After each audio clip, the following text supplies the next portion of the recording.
Hello friends, welcome to News Digest. Friend, India के export को लेकर एक बहुत बड़ी न्यूज आ रही है। जब यूएस ने इंडिया पर 50% का टैरिफ लगाया था, तब यूएस ने सोचा कि इंडिया का एक्सपोर्ट कम हो जाएगा और इंडिया बहुत ही जल्द यूएस के सामने झुक जाएगा। बट दरअसल हुआ जस्ट उल्टा। लास्ट ईयर सितंबर मंथ में इंडिया का एक्सपोर्ट जो यूएस को हुआ था वो $35.1 बिलियन था। इस वर्ष सितंबर मंथ में इंडिया का एक्सपोर्ट बढ़कर $36.4 बिलियन हो गया, यानी कि घटने की बजाय इंडिया का एक्सपोर्ट और ज्यादा बढ़ गया। दरअसल हुआ यूं कि जब यूएस ने इंडिया पर 50% का टैरिफ लगाया, तब इंडिया के जो कुछ सेक्टर्स हैं जैसे कि ज्वेलरी, टेक्सटाइल, एग्रीकल्चर, मशीनरी और फार्मा प्रोडक्ट्स, इनके एक्सपोर्ट्स में काफी कमी आ गई।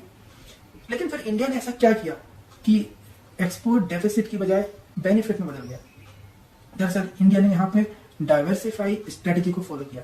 जैसे ही यूएस ने इंडिया पर 50% का टैरिफ लगाया, इंडिया ने तुरंत ही बिल्कुल समय न गंवाते हुए अपने प्रोडक्ट्स को China, UAE, Brazil, UK, Italy, Switzerland, Australia जैसी कंट्रीज को एक्सपोर्ट कर दिया। इससे इंडिया का नॉन यूएस एक्सपोर्ट 10.1% बढ़ गया।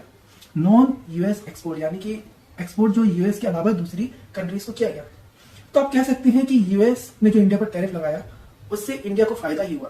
क्या फायदा हुआ? एक तो इंडिया को न्यू मार्केट्स मिल गए, इंडिया का एक्सपोर्ट बढ़ गया और इंडिया की जो यूएस पर डिपेंडेंसी थी एक्सपोर्ट की, वो कम हो गई।